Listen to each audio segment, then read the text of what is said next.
I sat motionless at my parents' mahogany dining table, watching my mother's perfectly manicured nails drum against the polished surface. The sound echoed through the room like a countdown to detonation. My brother Nash slouched in his chair, refusing to meet anyone's eyes, while my father paced behind him. I'm Samantha, and this was the moment I'd been waiting for. Another start-up failure, my mother Francesca spat, shoving a stack of papers across the table. 400,000 in debt. Your brother needs you to step up. Again. I picked up the documents, pretending to study them carefully. The numbers were staggering, not because of their size, but because of their predictability. Third failed tech venture in 5 years. Same pattern, different zeros.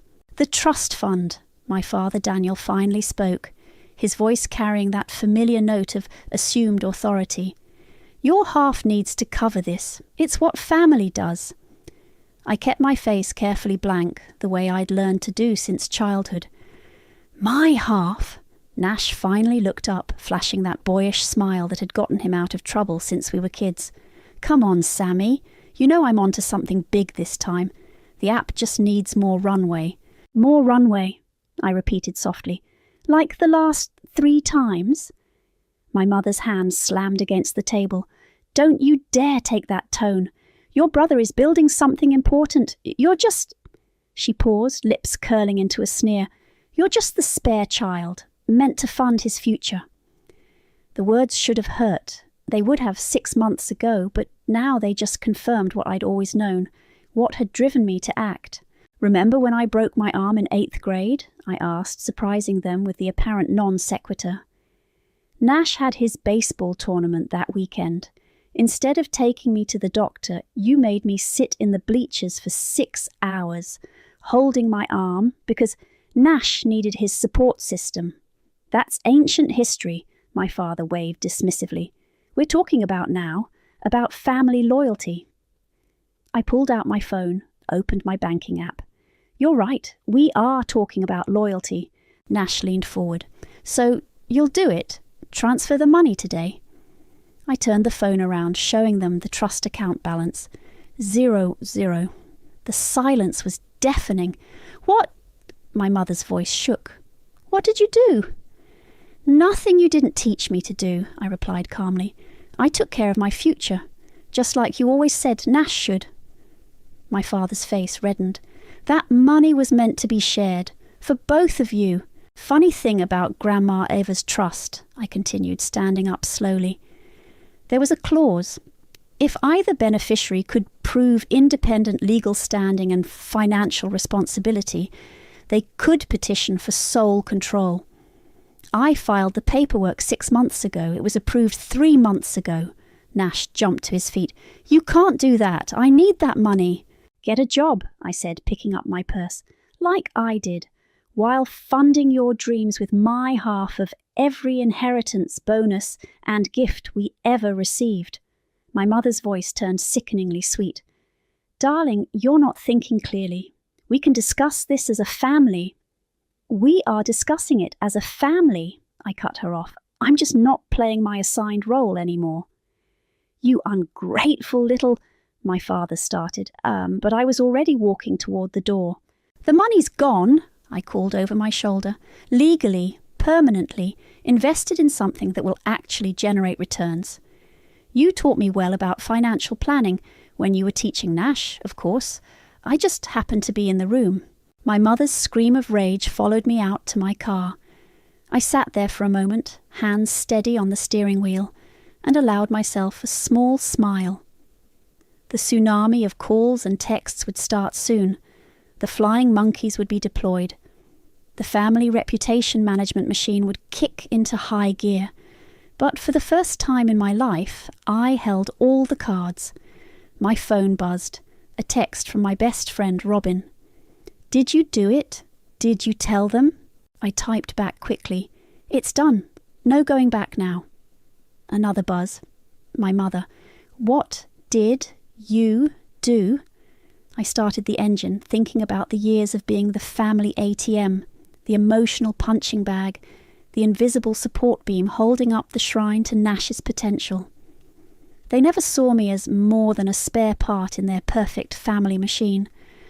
They were about to learn exactly how essential this spare part had been. As I pulled away from the house, my phone kept lighting up with increasingly frantic messages. I turned it off completely, enjoying the silence. The real storm hadn't even started yet, but for the first time in my life, I was ready for it. They wanted to talk about family loyalty. I'd show them exactly what I'd learned from their lessons. "You're telling me there's a loophole?" I'd asked Robin 3 months earlier, staring at the trust documents spread across her living room floor. "After all these years?" "Right here." Robin tapped the legal paper with her pen, her lawyer instincts in full force. "Your grandmother was clever. This clause isn't just boilerplate, it's specifically crafted. If either beneficiary can demonstrate financial independence and responsible management for 6 consecutive months," I leaned closer, reading the fine print, "they can petition for full control of the remaining trust assets." "Exactly." Robin sat back, watching me carefully. "Sam, this is your chance. You've been supporting yourself for years. Your investment portfolio is solid. You could qualify right now." I remembered pacing her apartment that night, my mind racing. "They'll fight it. Let them." Robin stood up, grabbing her laptop. "I've already talked to Quentin. You remember him, your grandmother's trustee? He's willing to review the petition." The memory shifted to Quentin's office 2 weeks later. He was exactly as I remembered. Silver-haired, methodical, with eyes that missed nothing. "Your grandmother was very specific about this clause," he said, reviewing my documentation. "She insisted it remain, even when your mother tried to have it removed." That made me look up sharply. "My mother knew about this?" "She did." Quentin's expression remained neutral. "She argued quite forcefully against it. Said it would destabilize the family dynamic." I laughed bitterly. "You mean it would destabilize her control?" "The petition is solid," Quentin continued, stamping several pages. "Once filed, there's a 3-month review period. During that time, maintain absolute silence about this. Any hint to your family could compromise the process." Back in the present, my phone buzzed again. Another voicemail from my mother. "Answer your phone this instant. Do you have any idea what you've done to this family?" I clicked play on the next one. "The trust manager must have made a mistake. Fix this now, Samantha. Your brother needs that money." And the next. "If you don't call me back in 5 minutes, you are no longer my daughter. Do you understand me? 5 minutes." I deleted them all and dialed Robin instead. "They know," I said when she answered. "How bad?" "Nuclear. My mother's already playing the disownment card." "Right on schedule," Robin replied. "Are you okay?" Before I could answer, my phone beeped with an incoming call. Quentin. "Hold on," I told Robin, switching lines. "Hello?" "Samantha." Quentin's voice was calm as ever. "Your parents just left my office. They're demanding the trust transfer be reversed." And I informed them that everything was done legally and properly. "The assets are now solely under your control." He paused. "Your mother didn't take it well." I could imagine. "Thank you, Quentin, for everything." "There's something else you should know," he added. "Something your grandmother told me to share, but only after the transfer was complete." My heart skipped. "What is it?" She knew this would happen, not the specifics, but the pattern. She told me, "Samantha will need this escape hatch someday. Make sure she finds it when she's ready." Tears pricked at my eyes. Grandma Eva had seen it all. The golden child worship, the financial manipulation, the slow erosion of my independence. She'd built me a lifeboat before I even knew I was drowning. My doorbell rang, startling me. Through the peephole, I saw Nash swaying slightly, clearly drunk. "Samantha," he shouted, pounding on the door. "Open up! We need to talk about this." I switched back to Robin's line. "Nash is here, drunk." "Don't open the door," she said immediately. "Document everything, record if he makes threats." "Samantha!" Another pound. You can't do this to me. That money was supposed to be mine. I started recording on my phone as his tirade continued. You're ruining everything. My investors were counting on that backup funding. Do you know what this will do to my reputation? Your reputation, I called through the door. What about the reputation I built while bankrolling your failures? That's what family does, he shouted back. We support each other. No, Nash, that's what I did, while you took and took and took. His voice turned ugly. You think you're so smart? Mum's right. You're just the backup plan, the spare. You were never supposed to matter. I smiled, even as tears rolled down my cheeks. That's the thing about spare parts, Nash. Sometimes they're the only thing holding the whole machine together. I heard him slide down against my door, his voice breaking. Please, Sammy, I need this. I can't fail again. You already have, I whispered, but not loud enough for him to hear. And this time I won't be there to catch you. I stayed silent until his footsteps finally retreated, then sank to the floor myself, still clutching my phone. Robin's voice came through softly. You did it, Sam. You're free. But freedom, I was learning, came with its own kind of pain. The next morning I found my father waiting by my car outside my office building. He looked smaller somehow, his expensive suit wrinkled, his usual commanding presence deflated. We need to talk, he said as I approached. I'm late for a meeting. No, you're not. He stepped closer. I called your boss, told him it was a family emergency. My blood boiled.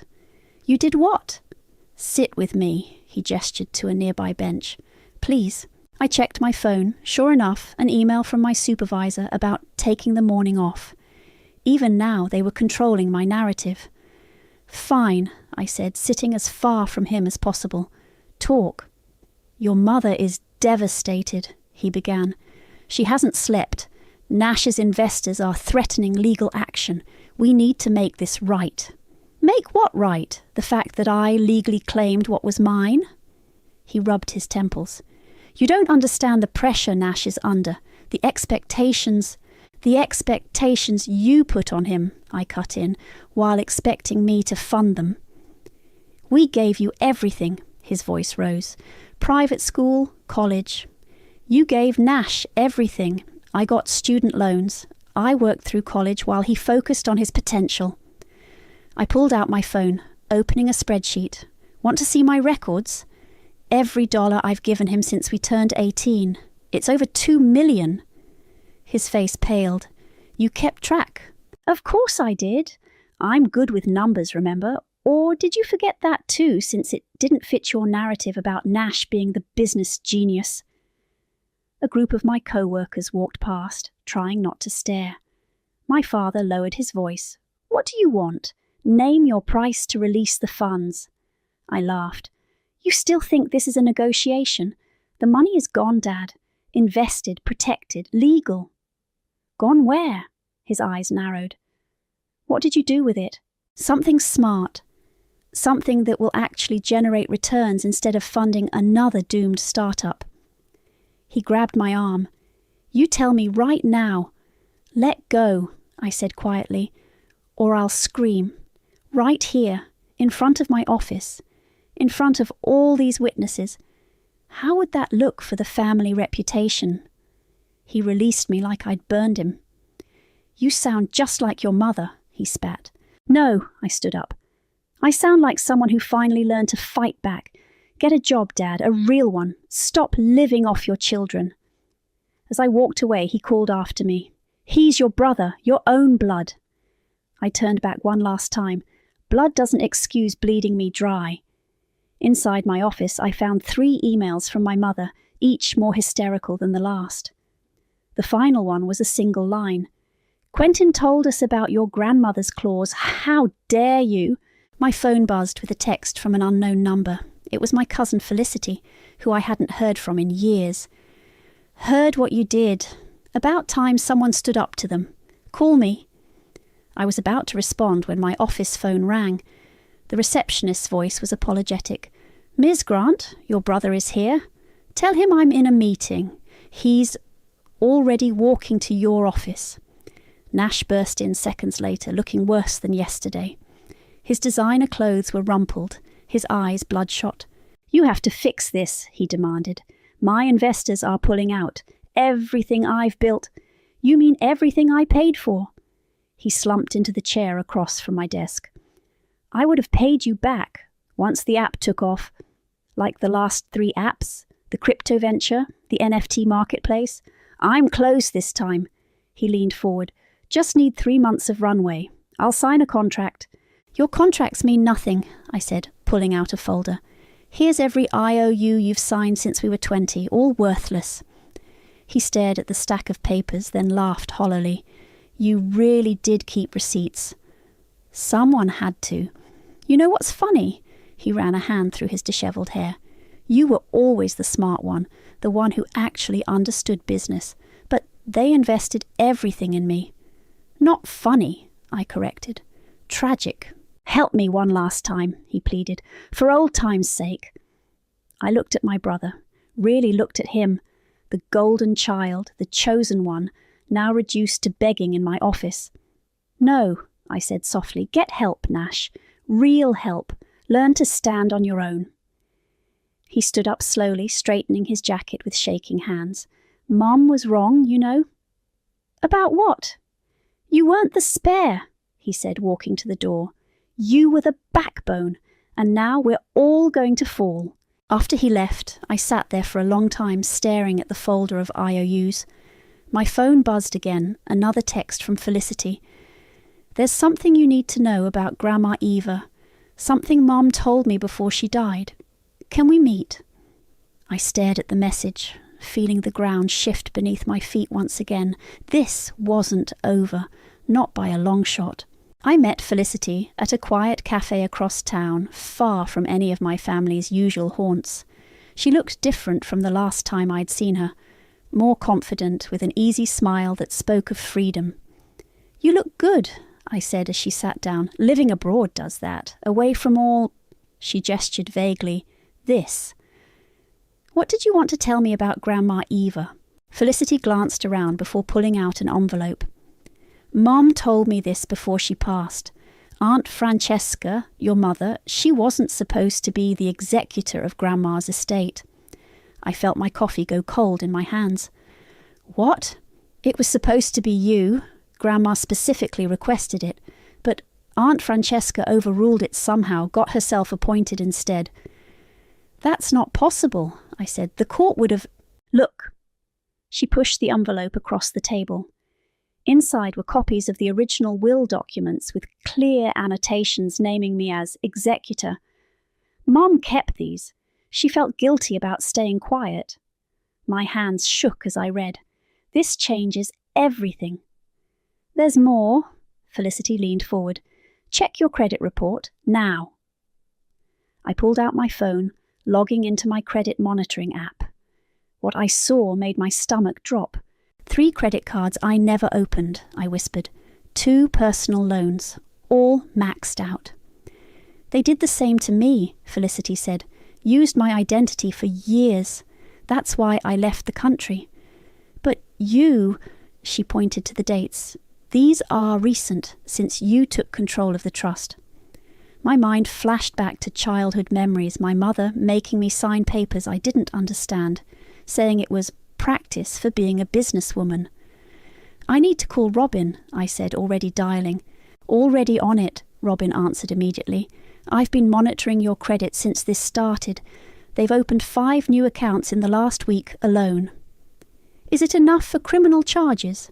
Identity theft, fraud, financial abuse? Yes, but Sam, are you ready for that level of escalation?" Before I could answer, my phone buzzed with a text from my mother.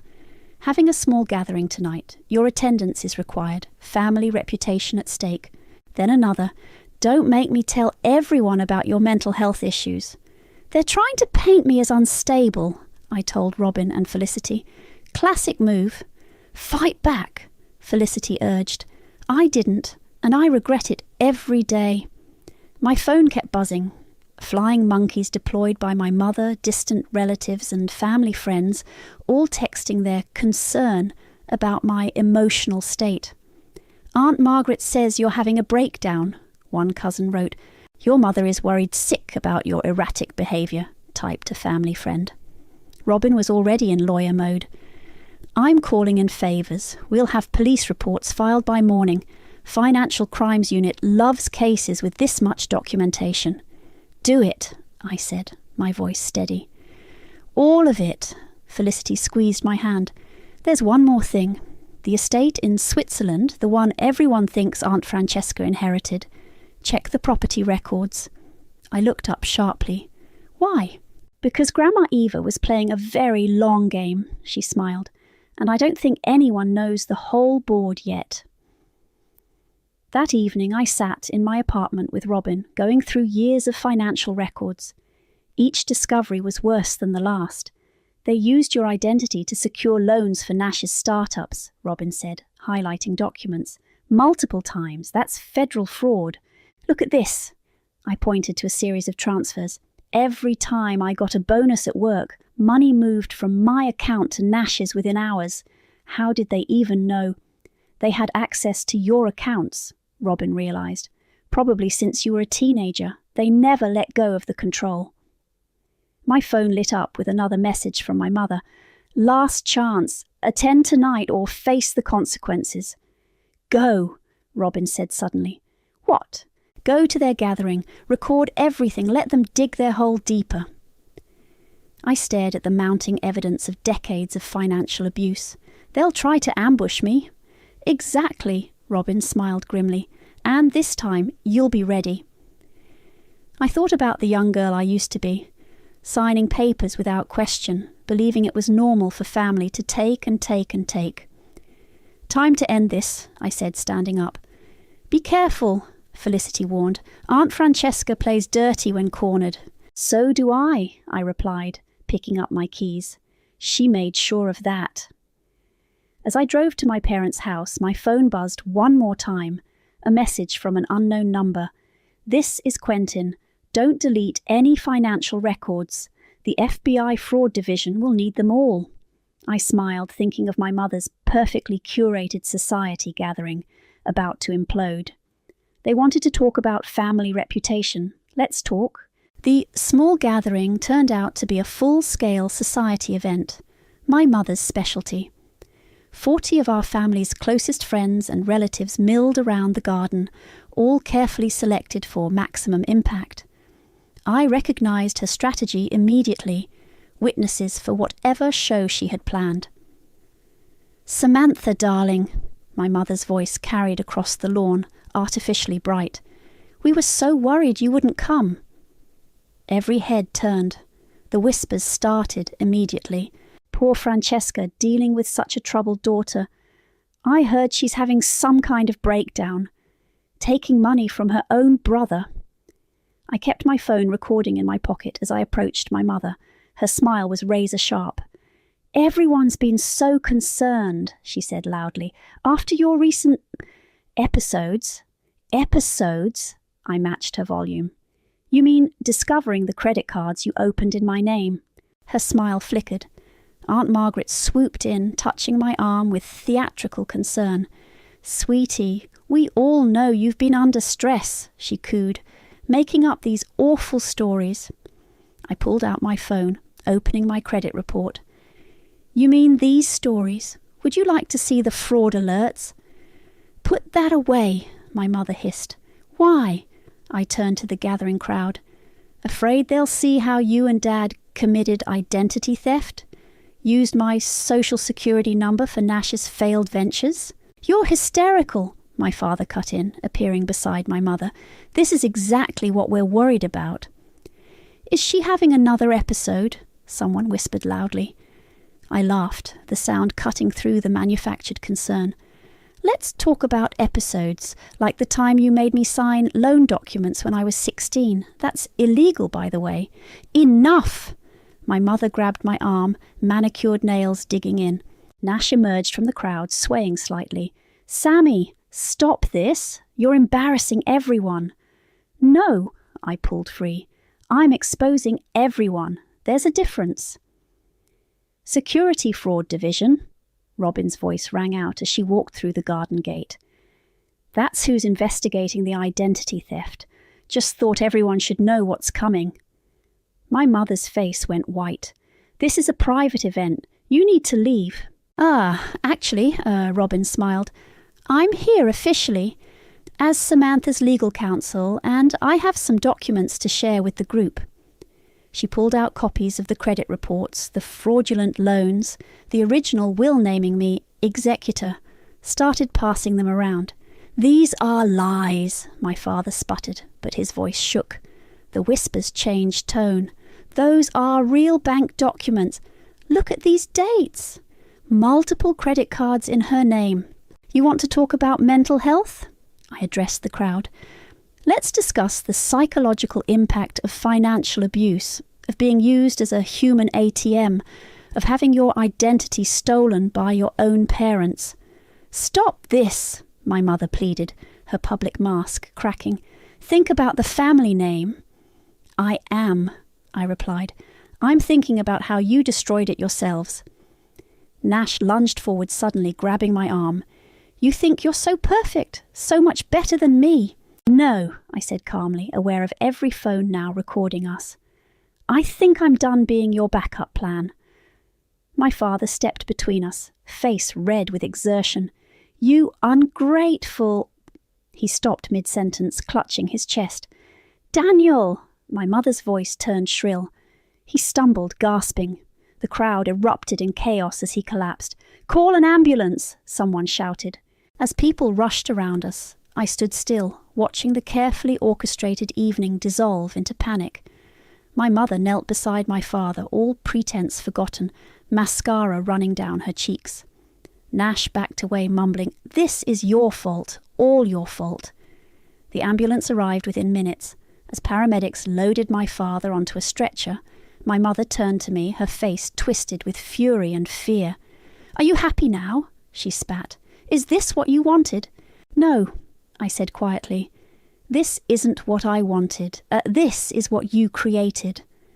Robin appeared at my side as my parents disappeared into the ambulance. You okay? No, I admitted, but I will be. The remaining guests scattered quickly, clutching their copies of the evidence, phones buzzing with messages spreading the news. By morning, everyone would know. Your father will be fine, Robin assured me. Probably just stress and high blood pressure. I know. I watched the ambulance drive away. But nothing else will be. My phone buzzed. Felicity. Saw what happened. Don't back down now. Check your email. I sent you Grandma Eva's Swiss property records. You're going to want to see this. I looked around the abandoned garden party at the scattered evidence of decades of manipulation and lies. Somewhere in the distance, I heard my mother's carefully constructed reputation crumbling. And for the first time, the sound didn't hurt at all. The hospital corridor smelled of disinfectant and stale coffee. I sat outside my father's room, waiting for my mother to finish her tearful performance for the nurses. Nash slouched in a chair opposite me, his designer clothes wrinkled from sleeping in the waiting room. He's stable, Nash said, breaking our hour-long silence. Just a panic attack, they said. Not a real heart attack. Good. Is that all you can say? He leaned forward. After what you did? What I did? I met his eyes. You mean expose the truth? You could have handled it privately, like you all handled stealing my identity privately. He flinched. I didn't know about that part. Not at first. When did you find out? Nash looked away. 3 years ago, when the crypto startup failed. Mum said they'd used your credit to secure some loans. I should have said something, but you didn't. I couldn't fail again, his voice cracked. Do you know what that's like, being the one they bet everything on? No, I said quietly. I was too busy being the one they took everything from. My mother emerged from the room, makeup perfectly refreshed despite her distress. The nurses need to check his vitals, she announced. Nash, go get some coffee. Samantha, a word. Nash shuffled away, leaving me alone with her.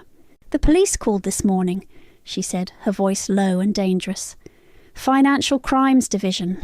Are you happy now? Were you happy all those years forging my signature? We did what was necessary for this family. No, I corrected. You did what was necessary for Nash.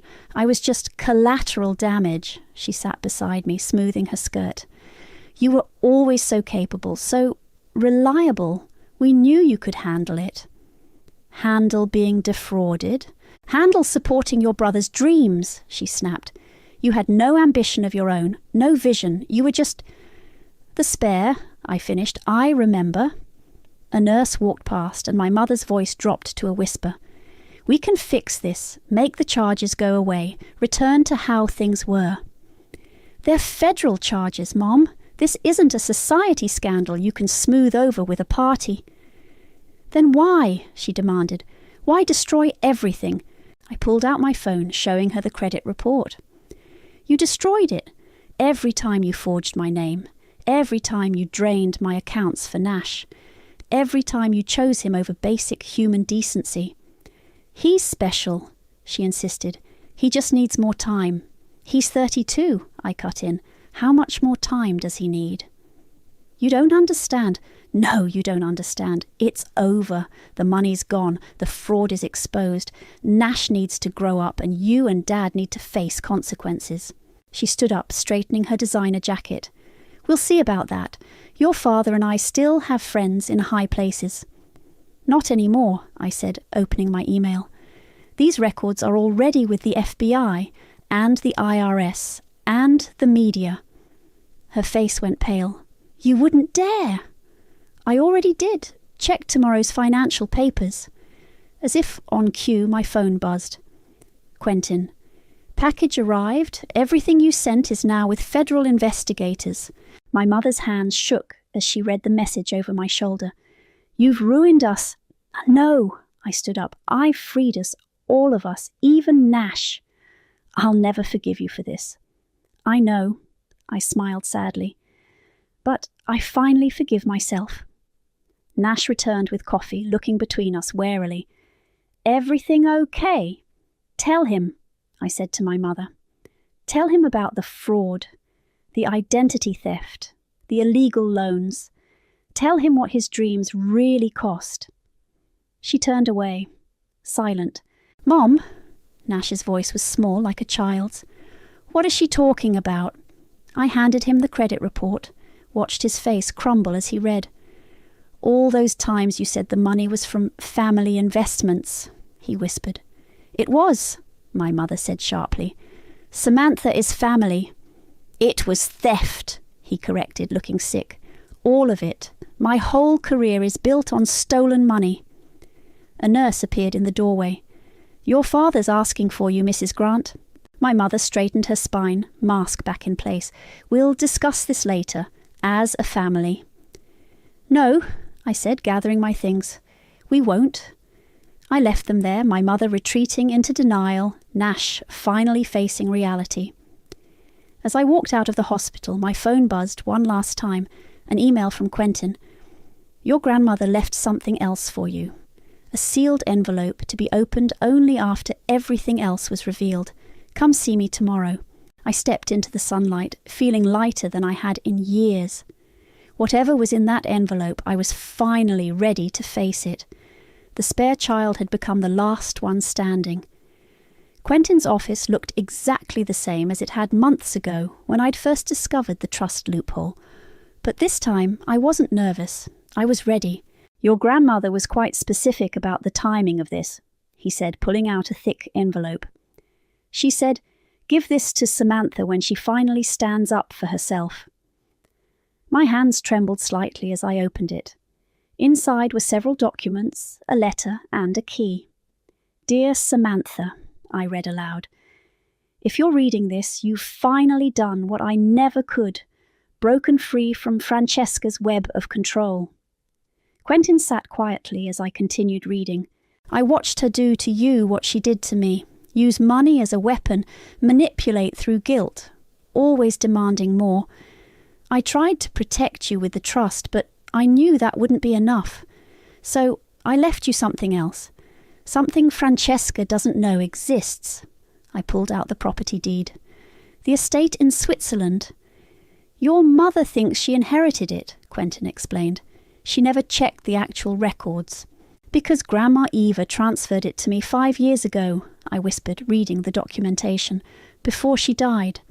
There's more. Quentin pointed to another document. It was a bank statement. 7 figures, in a private Swiss account. She built this for you, Quentin said softly. Every time Francesca demanded money from her, Eva matched the amount and put it aside. For you. I kept reading the letter. My darling girl, I saw your strength long before you did.